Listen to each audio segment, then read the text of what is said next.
के हजुरहरूको बच्चालाई पनि ज्वरो आएकै छैन, बच्चा त बिरामी छैन, उमेरअनुसार खेलिरहेको छ भनेर ढुक्क भएर बस्नुभएको छैन नि? यदि छ भने यो भिडियो हजुरहरूलाई एकदमै काम लाग्न सक्छ।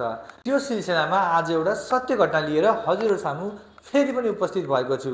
आजभन्दा केही दिन अगाडि आफ्नो 3 वर्षको बच्चा लिएर एकजना आमा हामी कहाँ आउनुभएको थियो। बच्चालाई त अस्पतालमा चेक गराउन लगाएको पहिलोपल्ट नै हो, अहिलेसम्म त बिरामी नै भएको छैन भनेर भन्नुभयो।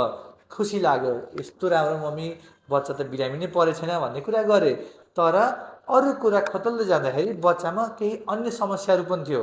त्यसकारण बच्चालाई ज्वरो आएर मात्रै बिरामी नभनिकन बच्चाको सर्वाङ्गीन विकास हेर्नुपर्ने हुन्छ।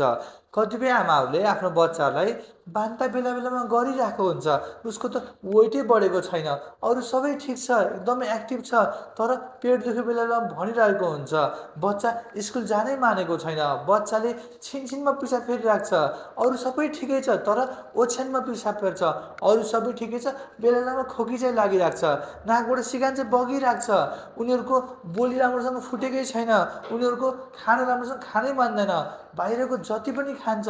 यस्ता थुप्रै समस्याहरू हुन्छन् जुन वास्तवमा नै समस्या हो र त्यसको कारण खोजेर उपचार गर्नुपर्ने हुन्छ। तर विडम्बना हाम्रो समाजले अझै पनि बच्चालाई ज्वरो आयो भने बिरामी हो नभए त खेलेको छ भनेर छोडिदिनुहुन्छ। पछि जब डाक्टर कहाँ हुनुहुन्छ अनि यस्तो समस्या पो रहेछ भनेर थाहा पाइसकेपछि बल्ल पस्तो मान्ने गर्नुहुन्छ। त्यसकारण फेरि पनि मेरो आमाबाउहरूलाई अनुरोध के छ भन्दाखेरि आफ्ना बच्चाहरूको स्वास्थ्यमा केही समस्या छ जस्तो लाग्छ भने त डाक्टरलाई देखाउनै पर्यो, होइन लाग्दैन भने पनि उहाँ जस्तो म त 3 वर्ष भइसक्यो, 4 वर्ष भइसक्यो, 5 वर्ष भइसक्यो मेरो बच्चालाई केही पनि भएको छैन भनेर घरमै बस्नु भनेको पक्कै पनि राम्रो होइन। हस्, धन्यवाद, नमस्कार।